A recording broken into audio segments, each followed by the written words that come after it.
Everybody, thank you. We have our defensive coordinator, Adam Fuller, and the first question will go to Chris.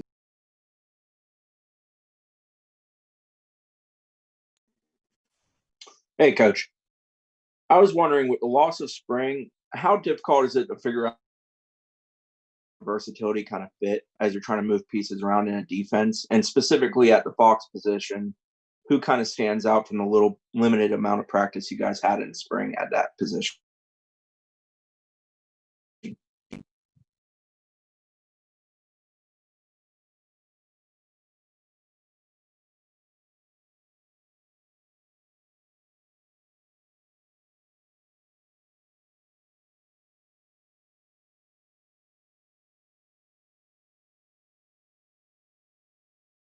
Information that we all missed.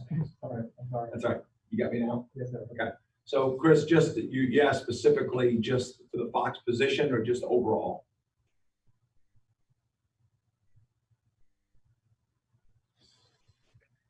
Specifically to Fox, but in general too, just you have a lot of versatility, and how do you kind of figure out where guys fit with the fact that you guys lost those 15 practices? Yeah, I don't want to overstate or understate what practice would have been, right? But we're at a point now that it doesn't really matter, right? It is what it was as far as the 3 practices on the field. But, between the skill development process we've had here in the last few times together, or when we had first arrived, there's still a lot of information. And our job is just to take the information that we have, make the best decisions to put these guys in the right places.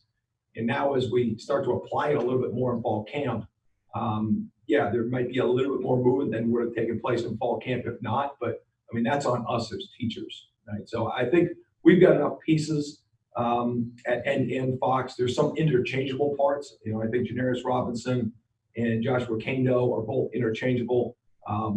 Pieces under them are a little bit more static on either side. There's some flexibility underneath them as well. But we're going to try to get, both those pieces in the best situation we can to their skill set, and then obviously build the depth below them so that they can do what they do the best, And so there's still some questions at the position, but we've got in our mind as far as the pieces, how they're going to fit, where they're going to fit. Now it's just about really zeroing in on what they're the best at the most. And we've tried to teach in concepts so that it was easy to understand. And we were very mindful as we build it on other concepts, what went down a road that was too different, and try to get that back into a streamlined way to teach and learn so we could get these guys playing fast. Hey, Coach. Most of these guys, well, I guess most of them have had maybe 1 day of contact, since last football season, that third day in the spring. What is there any way to adjust for that, or do you just look at it? It is what it is. Will it change how you guys go into camp versus a normal camp in terms of the physicality? Yeah, well, the rules Ira really tell you when you can start contact. So it's not like, well, we missed some days, so we got to pick those up. The first 2 days are what they are, and then we'll get into it. But we'll operate this camp, and I'm sure Mike went into it. We'll operate this camp like we've traditionally operated a camp, and just be mindful of where we're at as a team. But obviously physicality is a necessity in our sport. And, again, there's tape from the past, there's current evaluations happening all the time. But, there's going to be no way around that. The game's still about space, creating it and taking it away, whether it's running or whether it's moving people, So, we're going to have the ability, there's sled work, there's other things that you can use, but at the end of the day, it's still about contact on contact, and making sure that the right technique. But as you said, the toughness, the grit that it takes to play this sport on that contact is going to be something we're going to have to go through. And we're not going to overdo it, but we're going to do it enough that we feel confident going into week 1 that we have a tough-minded football team. Hey, how's it going, Coach? Coach Norvell talks about how important cross-training is all the time. I would say it's probably even more important this year just because of the uncertainty surrounding everything. How do you kind of balance that entering something like this when you have so many guys who can play so many different positions? Yeah, well, whether it's been this year or any of my past years, I truly believe in this. Like, say you have two positions, be it defensive end, safety, or linebacker, and you have a backup at each position. If somebody goes down for whatever reason, there's a next man up mentality, but it's not whoever the backup was. We want to get the next best player on the field. So how do you deal with that? There's some guys that play slower due to playing multiple positions. So now you make a decision right there. Do we got to simplify things when he's in, or do we get creative in how we can teach him? But I'm more into big picture teaching so that if you do get injuries or you develop packages to be flexible, you can get the next player in, the next best football player, not just the next guy on the depth chart. So, it's happened in the past, where you've moved a corner to safety, where you've moved a stud backer inside in the box or a end to tackle, and I think that's just something you have to be willing to do, and you have to be confident enough in your teaching that you can get, the best 11 on the field as often as possible, right? It's never going to be perfect, but we're very willing as a staff defensively to make sure that we're coaching in that way. When guys got to change rooms from DB to linebacker, linebacker to D-line, that becomes a bigger conversation just because of time in and investment into learning. But within the rooms, it's definitely something that we do. And there's packages of defense that you're always trying to get your best players on the field, but also try to look ahead that if we were to develop this position better than that position, receive injuries, guys are out for a certain amount of time, we're not going to wave the white flag. Like, we're going to put ourselves in position to be the best we can be with the 11 we got to put on the field. I know it sounds like a broad answer, but that's really how we try to put it together. Hey, Coach, Pat Burnham with the Osceola. I got a question on your front four. You got some great talent in your first unit, and obviously have a chance to have some depth there. How excited are you about to work with that group, and also being relatively young in the secondary and at linebacker outside of Hamza and Jaden? Does that offer you any advantages as a coach, being experienced up front? Yeah, well, a lot in that question. Just start up front. I think we've got two of the best D-line coaches in the country, and Coach Hagens and Coach JP, I think, and they're unselfish, great teachers. Really looking forward to them developing that group. And we do, we've got some depth, but we've got some unproven depth too. I mean, we have guys that, we think have a certain level that they can play at, that we need to get them to play to that level. So, there's guys that have a really good production, but at the end of the day, the ball's going to get snapped, and we're going to be some type of defensive front. And I know what I want it to look like, what we want it to look like.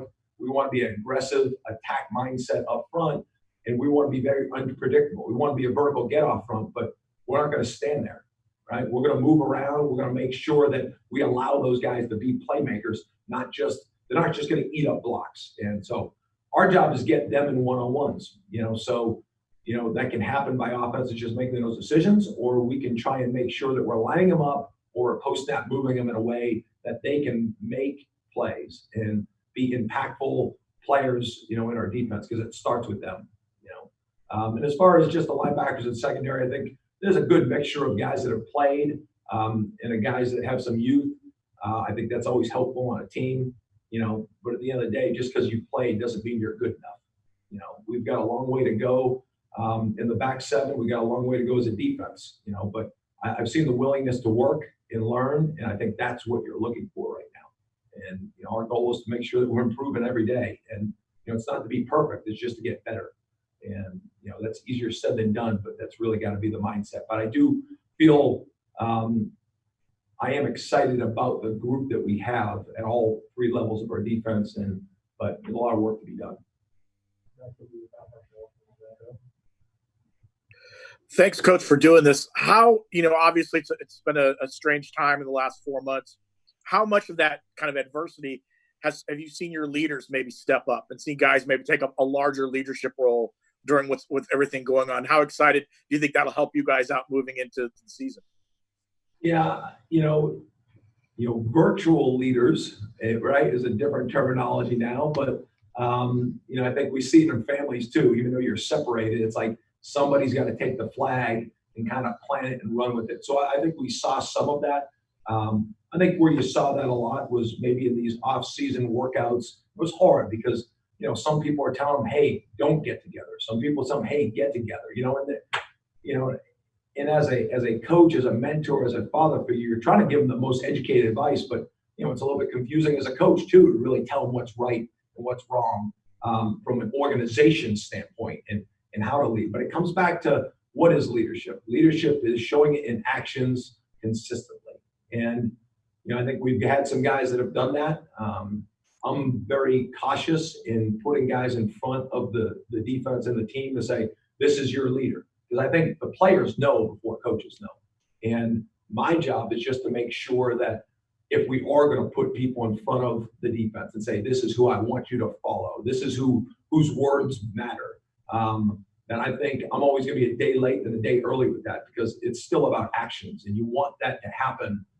You want to lead these players as a coaching staff through your actions and trying to teach them and educate them along the way of, this is what it looks like. This is how you should react in this situation.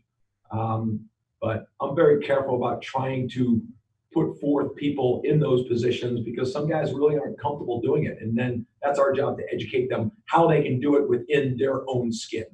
But we have some natural guys that are really good workers. And, I think if you ask some of our guys who those guys are, they'll probably be able to tell you.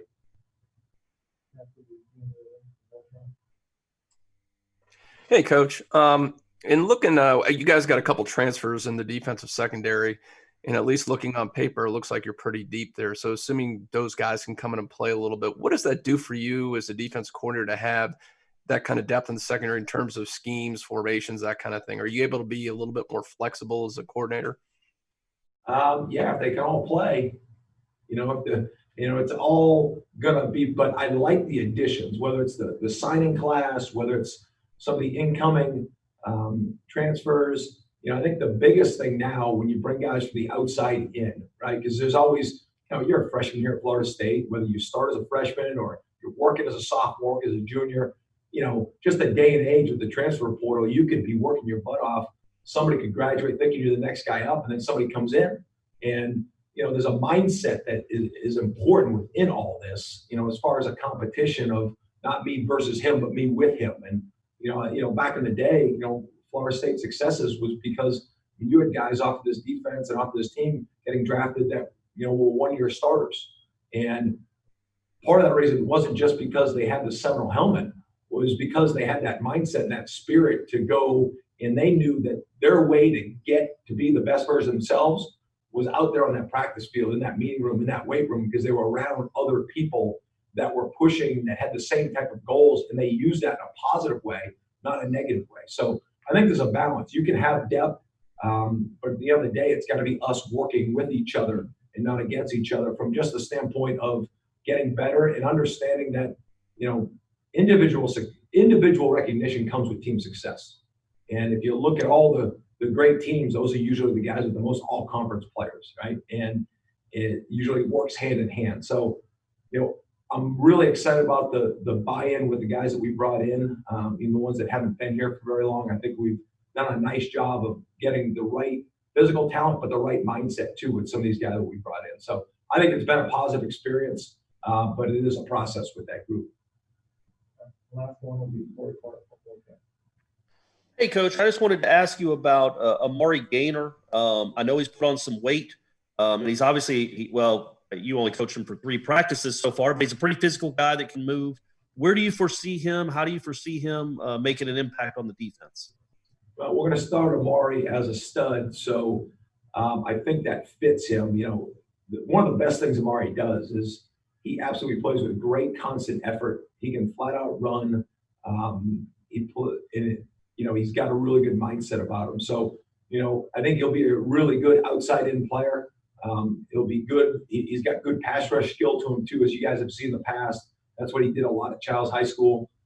So we're going to try to use those things, but we're also, I don't think Amari has tapped his potential. We're trying to develop him as a box linebacker too, because I think that will help his development in the long term. But I think short term, you're going to play him at stud and, let him play like that position needs to play, from an outside edge setter, a guy that can match up athletically on the perimeter with the right people, but a physical mismatch for any wideouts when it comes to just on the perimeter blocking. He'll become a plus blitzer.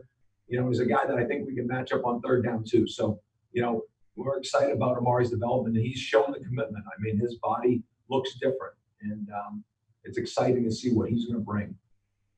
All right, that's good. Thanks, guys.